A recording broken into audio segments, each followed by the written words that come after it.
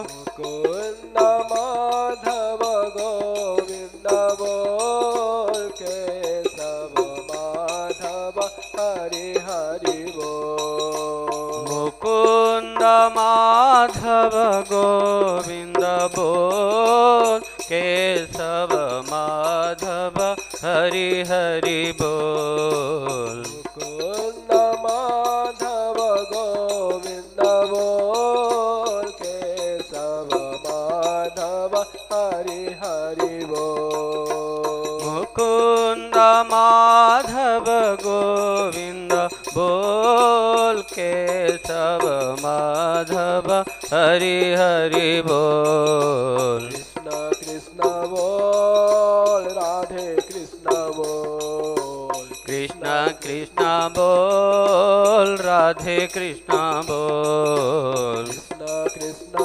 बोल राधे कृष्ण बोल कृष्ण कृष्ण बोल राधे कृष्ण बोल कृष्ण कृष्ण बोल राधे कृष्ण बोल कृष्ण कृष्ण बोल राधे कृष्ण बोल मुकुंद माधव गोविंद बोल केशव माधव हरि हरि बोल मुकुंद माधव गोविंद बोल केशव माधव हरि हरि बोल मुकुंद माधव गोविंद बोल केशव माधव हरि हरि बोल माधव गोविंद बोल केशव माधव हरि हरि बोल सद्गुरु भगवान की जय।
हरि ओम। ब्रह्मलीन परम पूज्य स्वामी कृष्णानंद जी महाराज के जन्म शताब्दी के अवसर पर आयोजित 3 दिवसीय यह स्पिरिचुअल कॉन्फ्रेंस आध्यात्मिक परिषद में ये चतुर्थ सत्र में परम पूज्य महामंडलेश्वर श्री स्वामी विश्वात्मानंद पुरी जी महाराज जो साधना सदन के अध्यक्ष हैं, हरिद्वार से पधारे हुए हैं। मैं समस्त सन्यासी वृंद, न्यासी वृंद और यहाँ जो शिवानंद परिवार है, उन सभी की ओर से पूज्य स्वामी जी के चरण में वंदन करके उनका हार्दिक स्वागत करता हूँ। पूज्य स्वामी जी महाराज अभी आजकल बहुत व्यस्त हैं, फिर भी इस कार्यक्रम के लिए उन्होंने अनुमति दी, इसलिए हम सब उनके आभारी हैं। पूज्य स्वामी जी महाराज से अनुरोध है, प्रार्थना है करबद्ध कि आप यहाँ उपस्थित सभी साधकों का आपकी अमृत वाणी से मार्गदर्शन करें। परम पूज्य स्वामी विश्वात्मानंद पुरी जी महाराज। हरि ओम।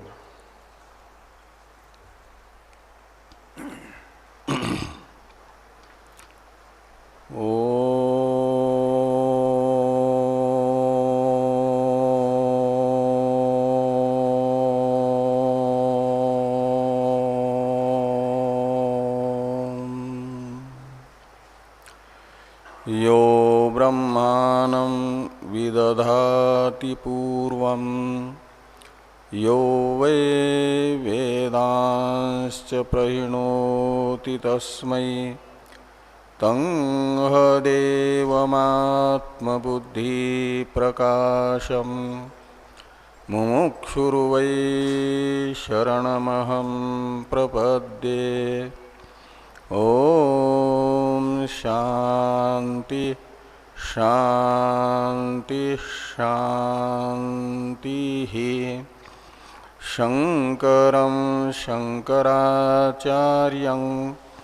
केशवं बादरायणं सूत्रभाष्य कृतौ वंदे भगवन्तौ पुनः पुनः।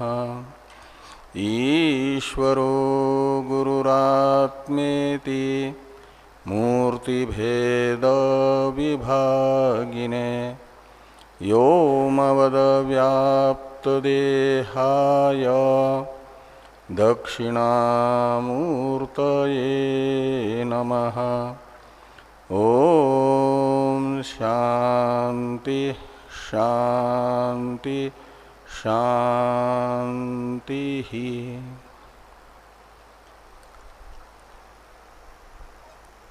प्रातस्मरणीय अर्चनीय वंदनीय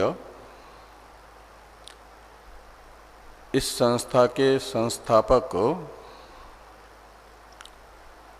ब्रह्मलीन महाराज श्री जी के पावन चरणारविंदों में कोटिशः प्रणाम।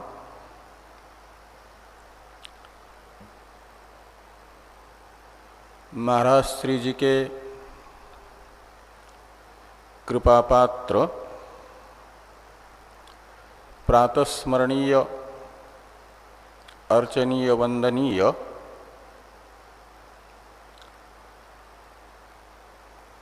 जिनका शताब्दी समारोह मनाने के लिए आप हम सब एकत्रित हैं, ऐसे ब्रह्मलीन श्रीमद स्वामी कृष्णानंद जी महाराज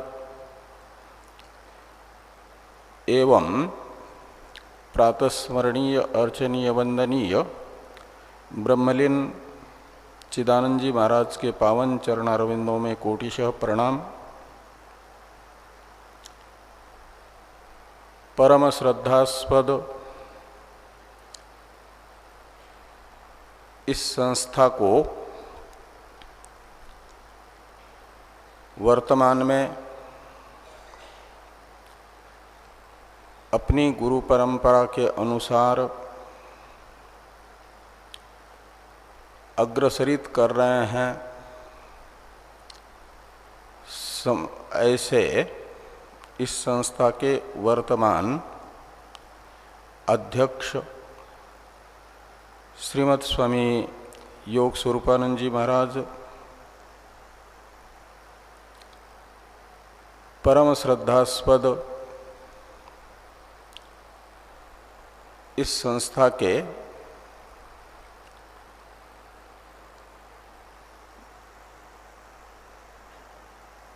जनरल सेक्रेटरी श्रीमद स्वामी पद्मनाभानंद जी महाराज, परम सम्माननीय इस संस्था के उपाध्यक्ष श्रीमद स्वामी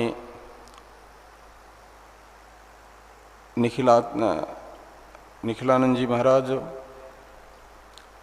इस संस्था के सम्माननीय परम प्रेमास्पद कोषाध्यक्ष श्रीमद स्वामी अद्वैतानंद जी महाराज, सम्माननीय मंच संचालक स्वामी जी महाराज एवं इस संस्था के अनेक शाखाओं के पदाधिकारी गण,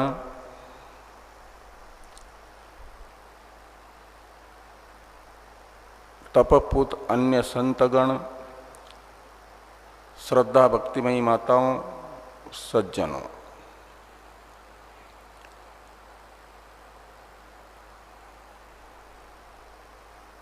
इस संस्था को जिनके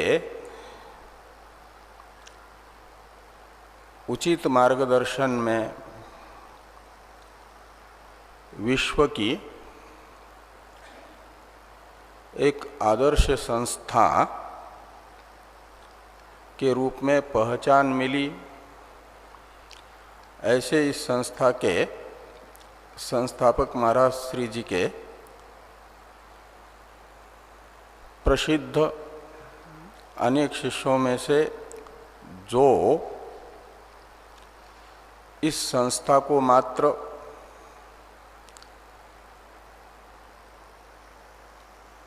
समृद्ध करना, आध्यात्मिक दृष्टि से, आधिभौतिक दृष्टि से जिनके जीवन का उद्देश्य रहा, ऐसे महाराज श्री जी के साथ जिनका हमारे सामने भी और पीछे भी हम लोग दर्शन कर रहे हैं,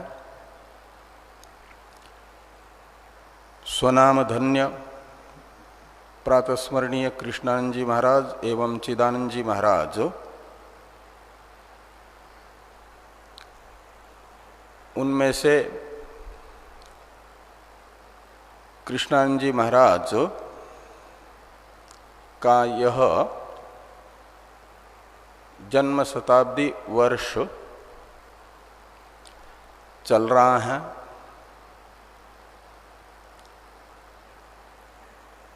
आज 22 तारीख है, आने वाली 25 तारीख को पूर्ण 100 वर्ष उनको होंगे।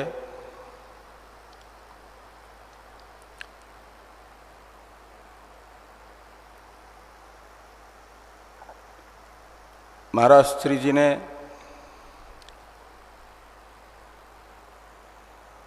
(1922) के 25 अप्रैल को समस्त इस संस्था के संबंधित साधकगण, संतगण तथा अनेक दूसरी संस्था के भी साधक एवं संतों को उपकृत करने वाला लोक पावन विग्रह कर्नाटक प्रदेश में वैदिक संस्कारों से संस्कारित ब्राह्मण परिवार में धारण कर लिया।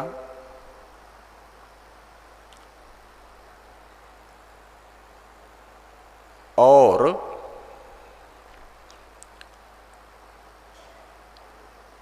बहुत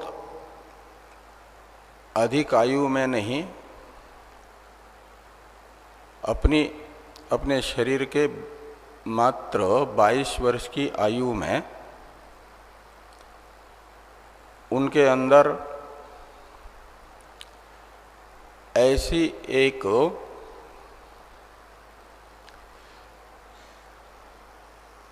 मुमुक्षा प्रकट हुई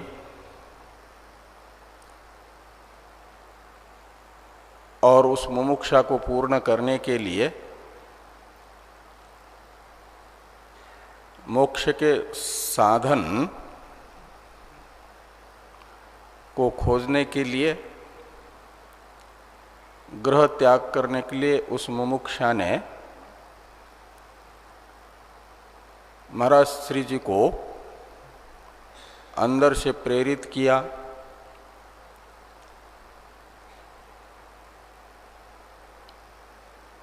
और सहसा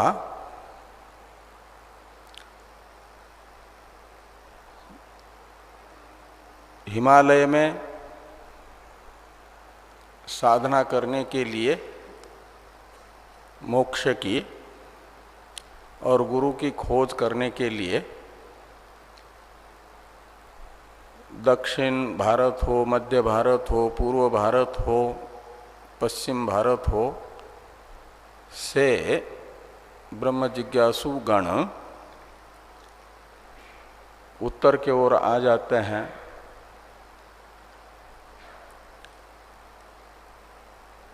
और माँ भागीरथी के पावन तट पर महाराज श्री जी को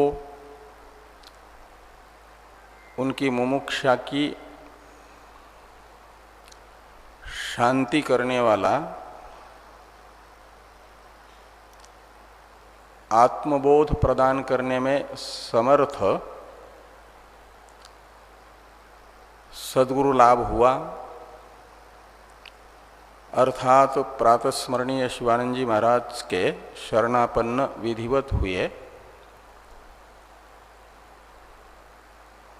मुंडक मंत्र बताता है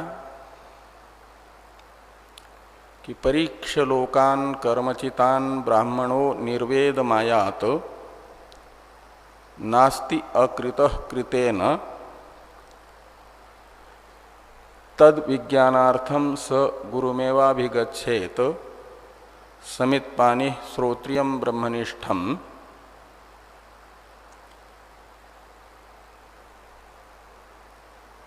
तो इस मंत्र के पूर्वार्ध में बताया गया कि सबसे पहले तो ब्रह्म जिज्ञासु को कर्म से प्राप्त होने वाला जो फल है, कर्म फल है संसार, और इस कर्म फल की परीक्षा करनी चाहिए। परीक्षा शब्द का अर्थ होता है परितः ईक्षण, यानी अच्छी तरह से कर्मफल भूत जो आहिक पारलौकिक संसार है अर्थात विषय सुख है, उसका परितः ईक्षण करें, विचार करें, कि इसके अंदर क्या गुण है, क्या दोष है।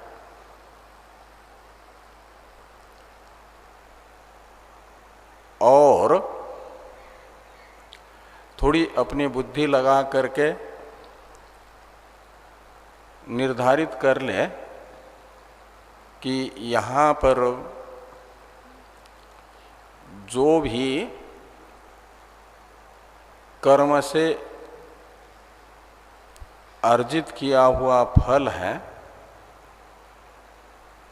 वह स्थायी नहीं होता, कुछ समय तक रहता है, उसके बाद नष्ट हो जाता है। तो जब दृष्ट फल वाला जो कर्म है, लौकिक जो कर्म है यहाँ का, इसमें कर्म फलत्व होने से अनित्यत्व है, तो निश्चित है वैदिक कर्म भी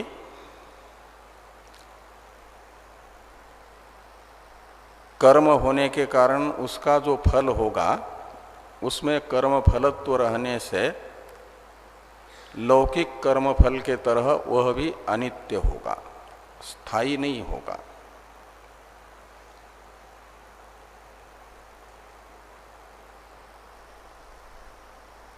तो यत् कृतकम तद अनित्यम, इस व्याप्ति के अनुसार जो कृतक है अर्थात कर्म से प्राप्त होता है वह अनित्य है,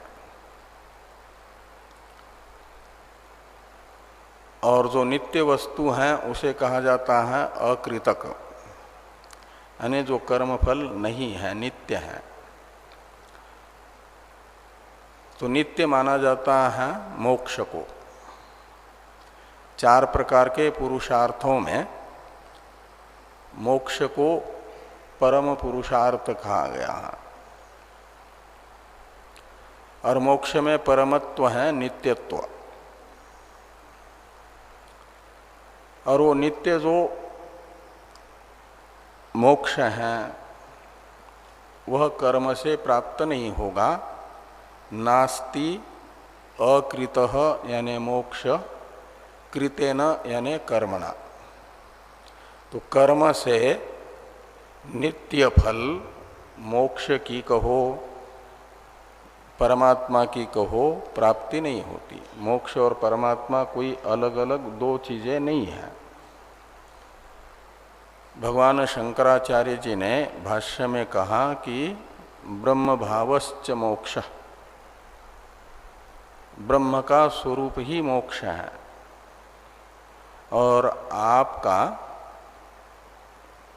ब्रह्म रूप से अवस्थित होना ही माना जाता है मोक्ष हो गया। और वह मोक्ष कोई जैसे कर्म का फल स्वर्ग आदि इस मनुष्य शरीर के छोड़ने के पश्चात अनुभव में आता है, ऐसा मोक्ष मृत्यु के बाद अनुभव में आएगा, ऐसा नहीं होता। मोक्ष तो ज्ञान का फल दृष्ट है, उसका फल है जीवन मुक्ति। जीते जी आपको आपका जो वास्तविक स्वरूप है वही स्फुरित होता रहेगा मय के रूप में। जिसको स्फुरित हो रहा है माना जाता है उसी को जीवन मुक्त।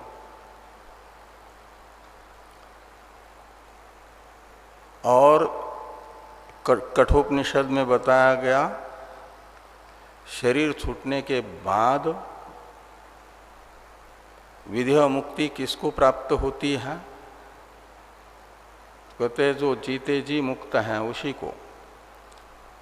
विमुक्तश्च विमुच्यते, कठोपनिषद का वाक्य है। जो जीवन मुक्त हैं वही विदेह मुक्ति को प्राप्त कर सकता है। और विवेक चूड़ामणि में शंकराचार्य भगवान ने कहा जीवतो यश कैवल्यम विधेये सस केवलम। जीते जी जो अपने आप को शरीर आदि में रहता हुआ भी शरीर आदि से अलग संपूर्ण जगत का अधिष्ठान अवभाषक चेतन के रूप में अनुभव कर रहा है, वही शरीर छूटने पर केवल हो जाता है, यानी ब्रह्म स्वरूप था ही उसका वास्तविक ब्रह्म स्वरूप उपाधि के छूट जाने पर अभिव्यक्त होता है। का अर्थ निकला शरीर छूटने के बाद मोक्ष होगा, ये यदि किसी की कल्पना है तो ये कल्पना मोक्ष के विषय में भ्रांति है। आप नित्य मुक्त है,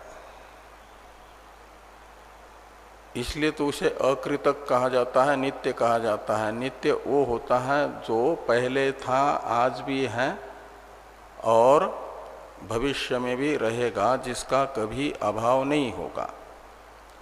इसलिए आत्मा नित्य मुक्त है का मतलब मुक्ति का न कभी पहले अभाव था, न अभी अभाव है, न भविष्य में अभाव होगा, वो मुक्त ही है, इसलिए नित्य है। वह नित्य मुक्त नित्य जो मोक्ष है वह कर्म से प्राप्त नहीं होगा। नास्ति अकृतः कृतेन, तो किससे प्राप्त होगा फिर? वैदिक साधन दो हैं। एक तो आपके प्रयत्न से होने वाला कर्म, जिसे कृतम कहा जाता है, कर्म कहा जाता है, और दूसरा है ज्ञान। और जो ज्ञान से प्राप्त होता है वह कोई आपसे दूर नहीं होता। ज्ञान कभी भी आपको जो उपलब्ध नहीं है उसकी उपलब्धि नहीं कराएगा, अपितु आपको उपलब्ध ही है लेकिन आप भूल गए हैं। ऐसी कोई वस्तु हो तो वह ज्ञान उपलब्ध कराता है। जैसे कि कई बार ऐसा होता है, चश्मा पहने हैं लेकिन मन में ऐसी वृत्ति हो जाती है कभी कि चश्मा कहीं निकाल करके रखा था, और चश्मा पहन करके चश्मे को खोज लेते हैं। कोई आपके मित्र आकर के पूछते हैं आपको कि क्या खोज रहे हैं, ऐसा लग रहा है कि आप कुछ खोज रहे हैं। तो आप कहते हैं हाँ खोज रहा हूँ, बहुत देर से खोज रहा हूँ, मिल नहीं रहा है। क्या? तो चश्मा। तो बताएगा आप तो चश्मा पहने हुए हैं। तो आपको उसके वाक्य से इतना ज्ञान हुआ कि चश्मा हमारे पास ही है, हम खोए ही नहीं हैं। तो जो आपसे खोई हुई चीज नहीं है, कभी आपसे अलग नहीं हुई, उसी की उपलब्धि ज्ञान से होती है। तो इसलिए मोक्ष भी कभी आपसे जुदा हुआ ही नहीं है, आपसे आपका स्वरूप ही है मोक्ष। लेकिन भूल गए कि हम नित्य मुक्त हैं। ये भूलने का कारण है अनादि अनिर्वचनीय अज्ञान। अज्ञान के कारण अपनी नित्य मुक्तता का विस्मरण हुआ है, और ज्ञान क्या करता है? उस विस्मरण को हटा देता है स्मृति करा करके। इसलिए भगवान ने अर्जुन को संपूर्ण गीता का उपदेश करने के बाद दो प्रश्न किए। पहले तो अर्जुन प्रश्न करते गए और उनका उत्तर भगवान देते गए। अब भगवान कहते हैं यदि तुम्हारा कोई संशय है तो पूछ सकते हो, और यदि कुछ संशय नहीं है तो मैं पूछता हूं, उसका उत्तर दे दो।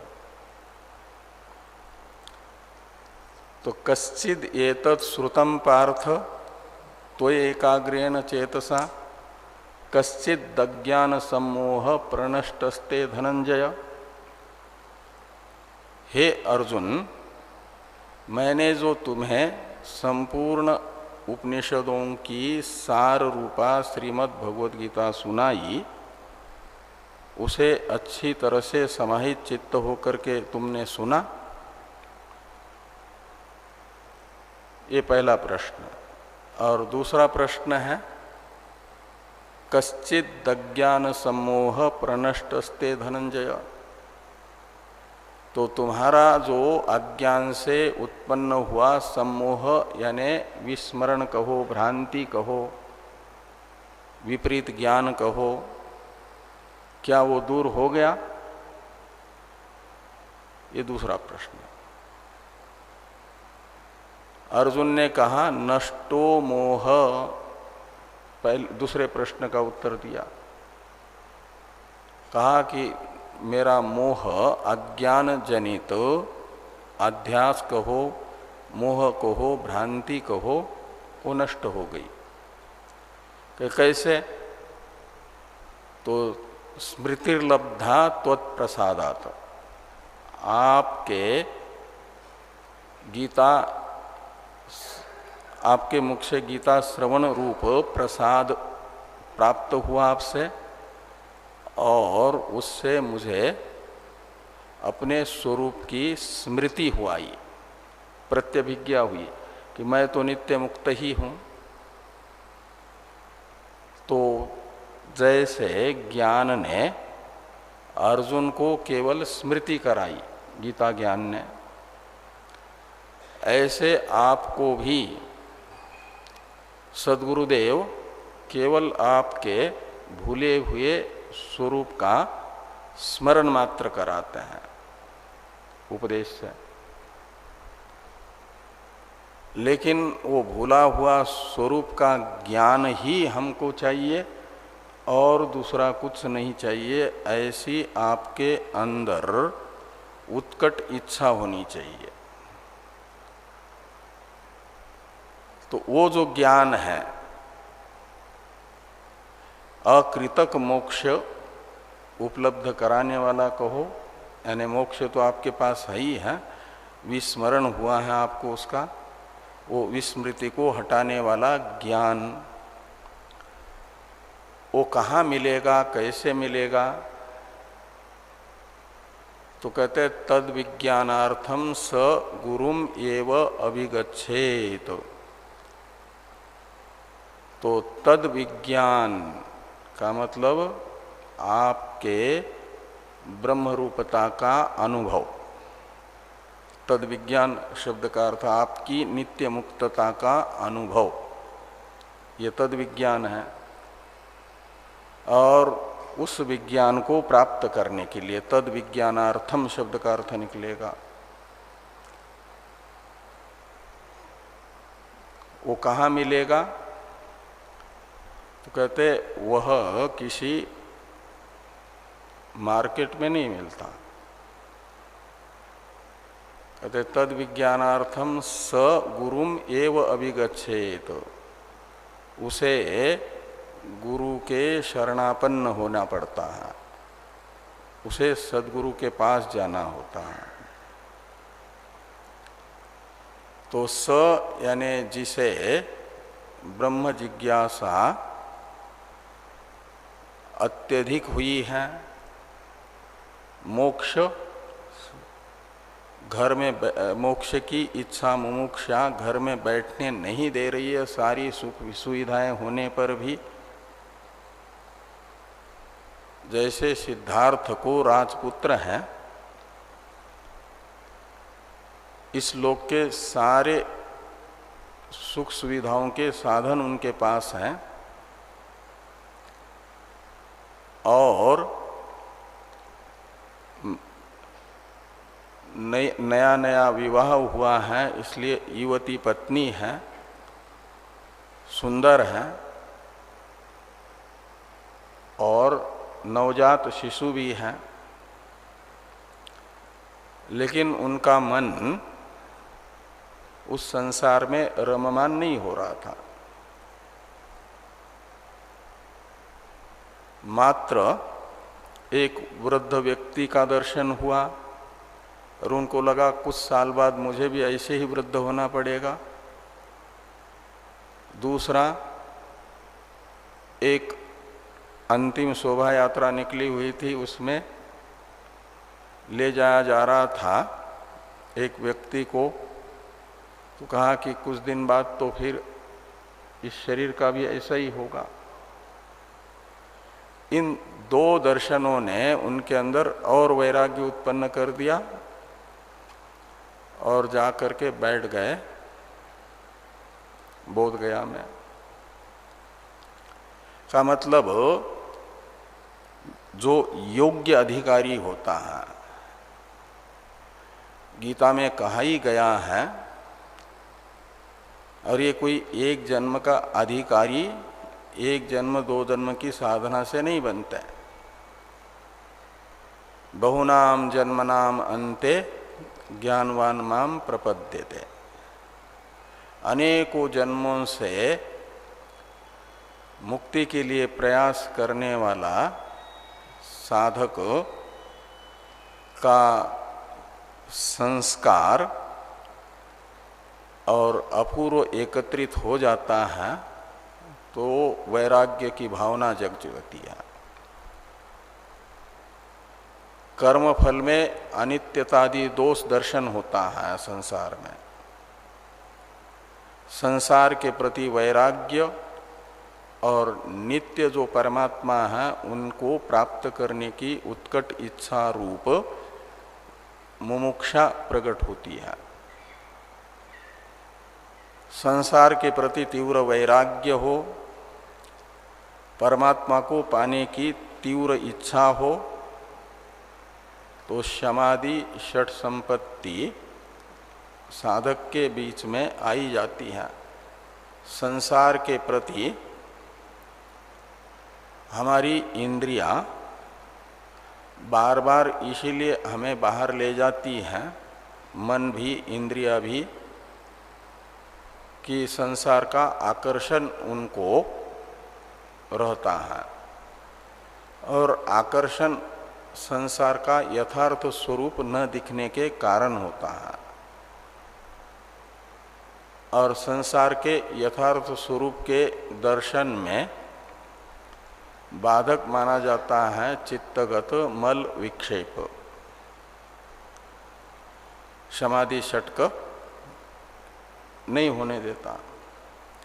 लेकिन अनेकों जन्मों से निष्काम कर्मों के अनुष्ठान से जिनका चित्त शुद्ध हुआ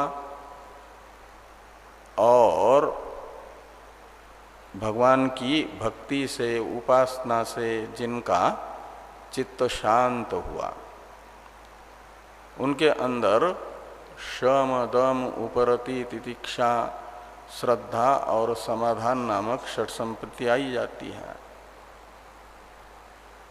ऐसे साधन चतुष्टय संपन्न कोई साधक होता है तो उसे घर में रोकने के लिए घर के सदस्य कितना भी प्रयास करें, सब कुछ उसके मन के अनुकूल करते रहें, लेकिन उनका जो साधना का संस्कार है वह उन्हें आगे वहाँ रहने ही नहीं देगा, वहाँ से निकालेगा। और फिर वह क्या होता है कि गीता ने जैसे कहा कि किसी योगी के कुल में जन्म लेने के बाद आगे की साधना करना वो शुरू कर देता है। तो वैदिक संस्कार से संस्कारित परिवार में कर्नाटक प्रदेश में 22 अप्रैल 1922 में 25 अप्रैल 1922 में ऐसा ही एक दिव्य अंश प्रकट हुआ जिनकी तैयारी कई जन्मों की थी और वर्ष अपने आयु के 22वें वर्ष में सद्गुरु के चरणों में आकर के तद विज्ञानार्थम सगुरुमेवाभिगच्छेत समित्पानि श्रोत्रियम ब्रह्मनिष्ठम, इस उत्तरार्ध के अनुसार प्रातः स्मरणीय अर्चनीय वंदनीय इस संस्था के संस्थापक महाराज श्री जी के चरणों में समर्पित हुए। और महाराज श्री जी ने भी उनकी योग्यता देखी। बहुत दिन तक प्रतीक्षा नहीं कराई, मात्र 2 वर्ष महाराज श्री जी की सेवा में शास्त्रीय पद्धति से लगे और महाराज श्री जी के सहज कृपा के पात्र हुए और 2 वर्ष के पश्चात ही उनको एक प्रकार से संन्यास महाराज श्री जी ने दिया और स्वामी कृष्णानंद सरस्वती अभिधान दिया संन्यास का। ब्रह्मनिष्ठ महापुरुषों के मुख से किसी का कोई नाम भी निकलता है तो वो नाम भी बड़ा अनवर्थ हुआ करता है। तो कृष्ण शब्द का अर्थ होता है नित्य आनंद, और जैसे नाम गुरुदेव से प्राप्त हुआ ऐसा ही स्वामी जी का जीवन भी दिखता है।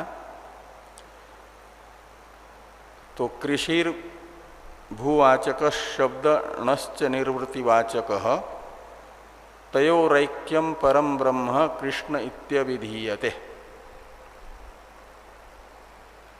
ये कृष्ण शब्द की व्युत्पत्ति बताने वाला श्लोक है। कृष्ण शब्द बनता है कृष धातु से अण प्रत्यय होकर के, कृष्ण में कृष है और न है, ये 2 अंश हैं। तो कृष का अर्थ होता है भू यानी भू सत्तायाम, सत्य वस्तु, और न का अर्थ होता है निर्वृत्ति। निर्वृत्ति का अर्थ होता है सुख आनंद। तो सत्य आनंद ये कृष्ण शब्द का अर्थ निकलेगा। और सत्य का अर्थ होता है अबाधित। तो अबाधित आनंद कौन है? ब्रह्म। इसलिए तयोरैक्यम परम ब्रह्म, यानी कृष और न शब्द का अर्थभूत जो अबाधित आनंद है, इन दोनों का ऐक्य करते हैं, एकत्व करते हैं, तो वही तो ब्रह्म है। ब्रह्म का क्या स्वरूप है? सत्यम ज्ञानम अनंतम ब्रह्म में सत्य यानी अबाधित, अनंत यानी भूमा, हरियोय भूमा तत्सुखम के अनुसार वह अनंत वस्तु ही आनंद हुआ करती है, सुख स्वरूप हुआ करती है। अपरिछिन्न वस्तु ही वास्तविक सुख है, वो ब्रह्म है। और कृष्ण शब्द का अर्थ ब्रह्म निकलेगा।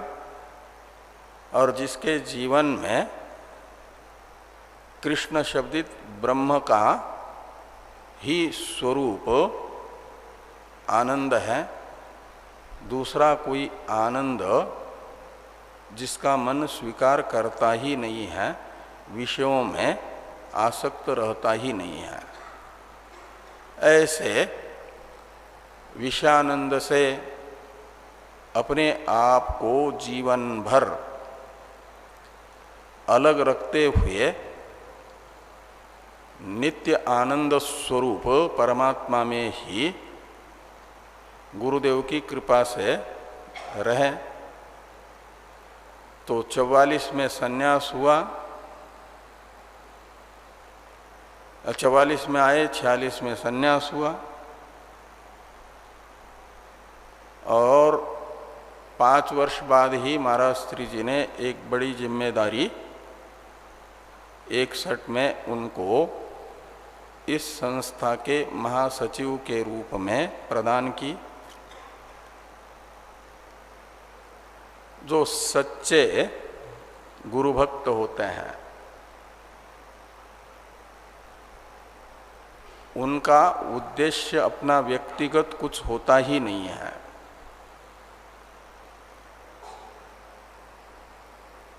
मात्र गुरुदेव के वचनों को कैसे हम साकार कर सकते हैं इसी के लिए उनका जीवन होता है। तो स्वामी जी महाराज ने भी 61 में ये पद स्वीकार किया और पूरे 40 वर्ष हो जाएंगे। 2001 में शायद शांत हुए, तो तब से लेकर के बड़ा इस संस्था को विश्व में एक अग्रणी संस्था के रूप में स्थापित किया। प्रातस्मरणीय चिदानंद जी महाराज, कृष्णानंद जी महाराज और शायद माधवानंद जी महाराज, ये भी समकालीन ही हैं तीनों। इन तीनों महापुरुषों ने इस संस्था को अपना पूरा जीवन समर्पित किया, अपनी योग्यता इस संस्था के विकास में ही लगाई और उसका फल आज दिख रहा है। अनेक साधक, ये हॉल तो भरा रहता है प्रायः, लेकिन कोरोना के कारण ये पहला कार्यक्रम हो रहा है कोरोना के पश्चात का, नहीं तो ये पूरा भरा पूरा रहता था। और बहुत सारे देश विदेशों के साधक तो आजकल की सुविधा जो हैं ऑनलाइन ही कार्यक्रम अटेंड करते हैं। तो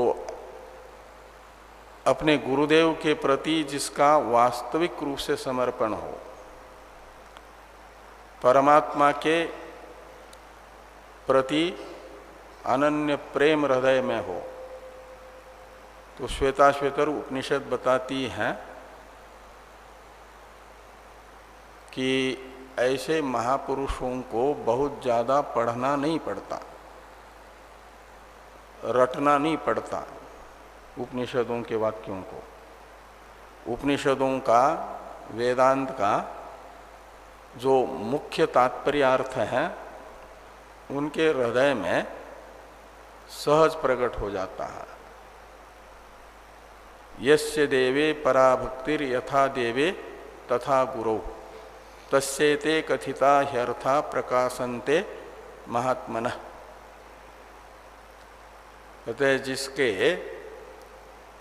चित्त में परमात्मा के प्रति पराभक्ति है,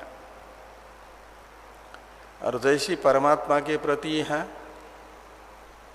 ऐसे गुरुदेव के प्रति भी है। यथा देवे तथा गुरौ, तो परमात्मा की भक्ति तथा गुरुदेव की भक्ति का फल क्या है? तो कहते हैं वो फल होता है तस्येते कथिता ह्यर्था प्रकाशन्ते महात्मनः। परमात्मा का भक्त, गुरु भक्त को आप या हम महात्मा नहीं कह रहे। वेद जो निर्दोष स्वतः प्रमाणभूता श्रुति है, वह भगवत भक्त को और गुरु भक्त को कहती है कि महात्मा है वो। और तस्येते कथिता ह्यर्था प्रकाशन्ते महात्मनः, तो उसके हृदय में गुरुदेव ने जिस अभिप्राय से कुछ उपदेश किया है वेदांत वाक्यों का, वह अभिप्राय ठीक ठीक प्रकट होता है, वेदार्थ उसके हृदय में प्रकट होता है।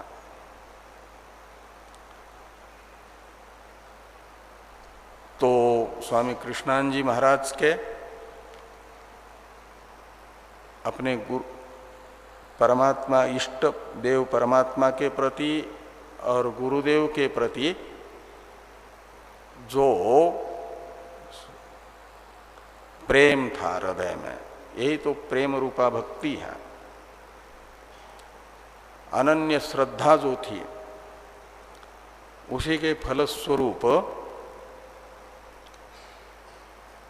उन्हें गुरुदेव का सानिध्य छोड़ करके कहीं जाना नहीं पड़ा अध्ययन करने के लिए,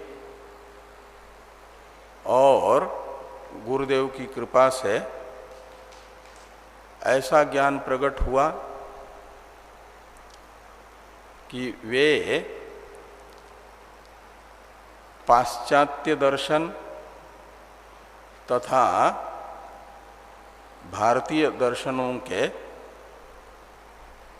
मर्मज्ञ हुए और केवल दर्शन के ज्ञाता मात्र नहीं रहे, वर्तमान साधक दर्शनकर्ताओं के द्वारा दर्शन की रचना करते समय जो उनका अभिप्राय रहा दर्शनों का, वह वर्तमान साधक समझ सके, ग्रहण कर सके, इसके लिए अनेक ग्रंथों की रचना भी उन्होंने की। बड़े उत्कृष्ट लेखक भी रहे और साथ ही साथ आश्रम में आने वाले रहने वाले स्थायी रूप से सन्यासी और बाहर से आने वाले सत्संगी साधक, इनका मार्गदर्शन भी करते रहें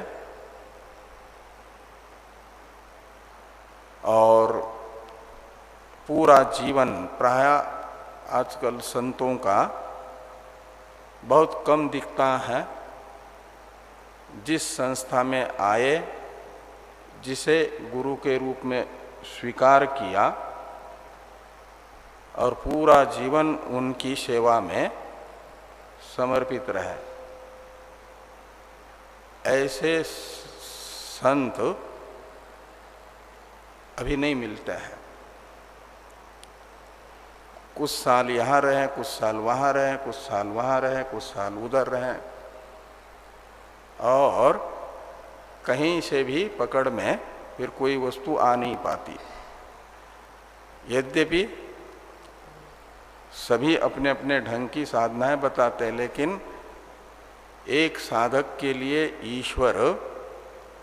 ईश्वरीय व्यवस्था में यह निश्चित है कि उसके पहले जन्म के जैसे साधना के संस्कार होंगे, पहले पहले उसी साधना के संस्कारों को आगे बढ़ाने के लिए सद्गुरु से मिलन करा देती है ईश्वरीय व्यवस्था।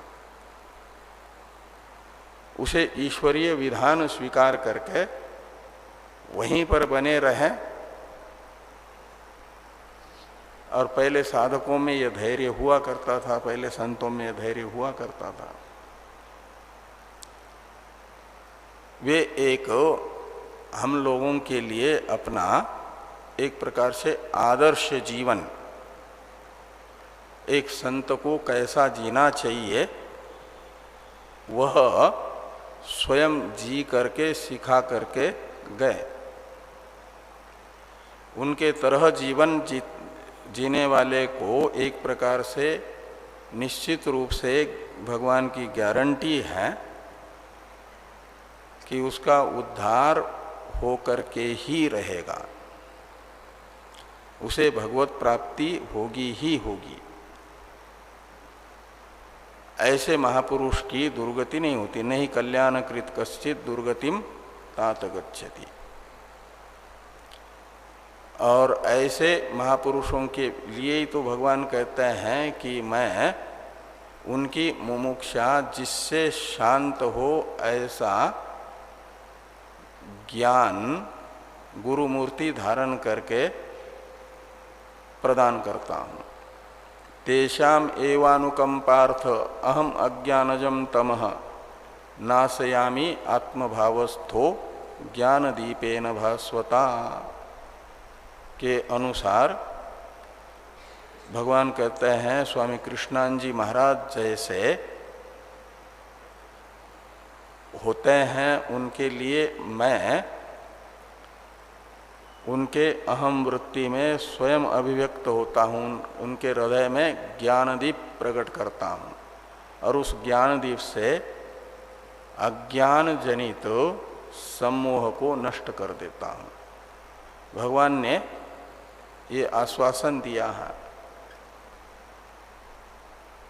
इसलिए उनके जीवन से हमें प्रेरणा मिलती है कि एक बार सद्गुरु चरणों में समर्पित होने के बाद उन्हीं के चरणों में पूर्ण आस्था रखते हुए अपना जीवन व्यतीत करे तो महाराज श्री जी जैसे एक आदर्श महापुरुष बन सकते हैं जो हमेशा हमेशा के लिए साधकों का मार्गदर्शन करते रहते हैं। साधना सदन संस्था का सौभाग्य है कि जिनका हम लोग जन्म शताब्दी समारोह मना रहे हैं, 1974 के कुंभ के अवसर पर हमारे सद्गुरु देव के समय पहले तो इस संस्था के तत्कालीन अध्यक्ष चिदानंद जी महाराज आकर के वहाँ कुछ दिन रुके। संस्था साधना सदन संस्था पहले प्रारंभिक अवस्था में ही थी, एकमात्र भवन वहाँ था, लोग कहीं आए हुए थे, सब कमरे पैक थे। लेकिन महाराज हमारे सद्गुरुदेव जिस कमरे में रहते थे, धीरे से उनको ज्ञात हुआ कि चिदानंद जी महाराज आए हैं और कुछ दिन निवास करेंगे यहाँ। अपना कमरा उनको दे दिया और स्वयं हॉल में एक तख्त रहता था उनका विश्राम करने के लिए, उसी में रहते रहे। 2-4 दिन रहने के बाद फिर कृष्णानंद जी महाराज और माधवानंद जी महाराज को भी चिदानंद जी महाराज ने बुला लिया, कहा हरिद्वार आ जाओ साधना सदन में और हम एक संत का आप लोगों को दर्शन कराएंगे। आए दोनों भी और उस कमरे में तीनों रहते रहे। फिर उस समय संत ज्ञानेश्वर महाराज करके एक फिल्म बनी थी, चित्रपट बना था। उस समय उसके टिकट खरीदे और उनको लेकर के गए, चिदानंद जी महाराज तीनों गए और वहाँ देख करके आए। उनकी ज्ञानेश्वर महाराज की जीवनी पर बना हुआ जो चित्र था वो सब देख करके आए, चलचित्र।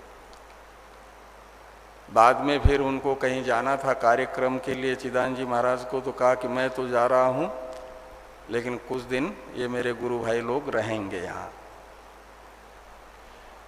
तो कृष्णानंद जी महाराज जैसे, चिदानंद जी महाराज जैसे महापुरुषों के चरण रज वहाँ पर भी लगे हुए हैं और हमारे गुरुदेव के कार्यकाल से ही, शुरू से ही इस संस्था का और साधना सदन का बड़ा आपस में प्रेम भाव का व्यवहार है, एक दूसरे के कार्यक्रम में आना जाना है।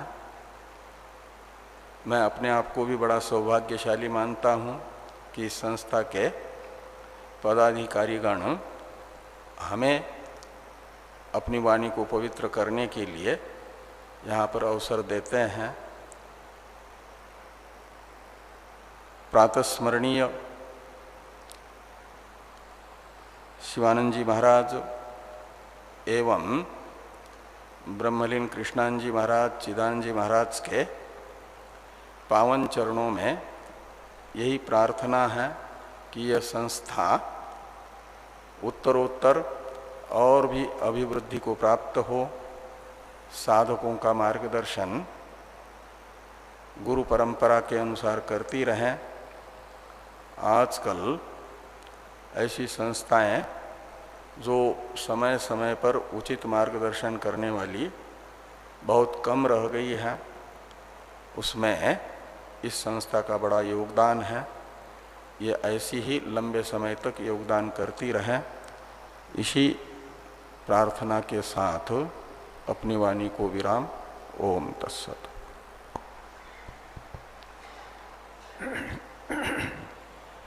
हरि ओम।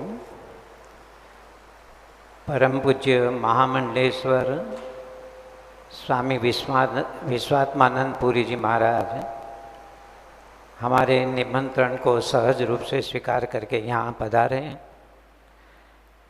इसलिए मैं पूज्य स्वामी जी के श्री चरणों में वंदन करते हुए आभार प्रकट करता हूँ। पूज्य स्वामी जी महाराज गुरु पूर्णिमा के अवसर पर जो साधना सप्ताह हमारा नियमित रूप से होता है, उसी वक्त भी पधारते हैं और सभी साधकों का मार्गदर्शन करते रहते हैं। अभी अभी स्वामी जी महाराज ने कहा, ऐसे साधना सदन और डिवाइन लाइफ सोसाइटी का पुराना नाता है। बड़े भाव से स्वामी जी महाराज यहाँ पधारते रहते हैं, तो ये हमारा भी बहुत बड़ा सौभाग्य है। और आज इस अवसर पर आके शास्त्रों के माध्यम से पूज्य स्वामी जी महाराज ने कैसे परम पुरुषार्थ को प्राप्त हम कर सकते हैं, इस बारे में उन्होंने मार्गदर्शन किया। इनकी चर्चा में तो नहीं जाएंगे, आप सब ने स्वामी जी महाराज को अच्छी तरह से सुने हैं। मगर जो संस्कार की बात है, स्वामी कृष्णानंद जी महाराज, स्वामी शिवानंद जी महाराज, सब लोग वैराग्य प्राप्त होने के बाद जैसे सब कुछ छोड़ के यहाँ चले आए, तो कांग्रेस के उनके समय के एक अध्यक्ष थे सीतारामैया, उन्होंने स्वामी शिवानंद जी महाराज को पूछा कि स्वामी जी, आपका जीवन तो इतना समृद्ध था, आपके जीवन में कोई समृद्धि की कमी नहीं थी, फिर भी यह मार्ग आपने क्यों लिया, संन्यास धारण क्यों किया?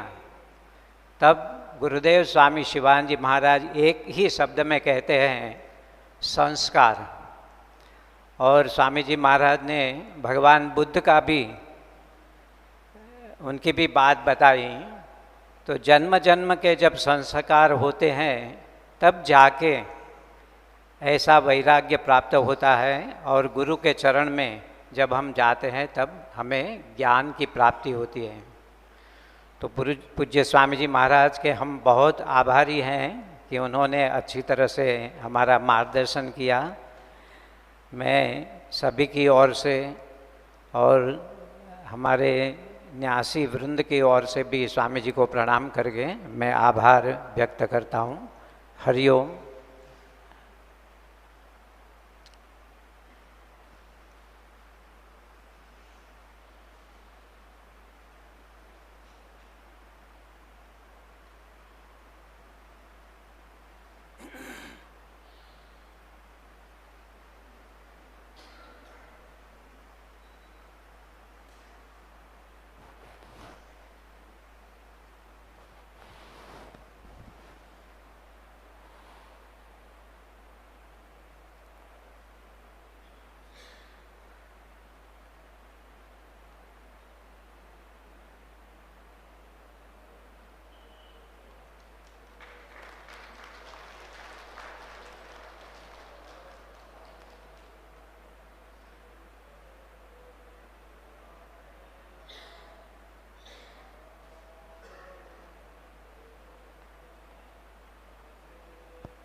नमो नारायणाय ओम नमो नारायणाय ओम नमो नारायणाय ओम नमो नारायणाय ओम नमो नारायणाय ओम नमो नारायणाय ओम नमो नारायणाय ओम नमो नारायणाय ओम नमो नारायणाय ओम नमो नारायणाय ओम नमो नारायणाय ओम नमो नारायणाय। ओम नमो भगवते वासुदेवाय। ओम नमो भगवते वासुदेवाय। श्री कृष्णं वन्दे जगद्गुरुं श्री कृष्णं वन्दे जगद्गुरुं। श्री कृष्णं वन्दे जगद्गुरुं श्री कृष्णं वन्दे जगद्गुरुं। श्री कृष्णं वन्दे जगद्गुरुं श्री कृष्णं वन्दे जगद्गुरुं।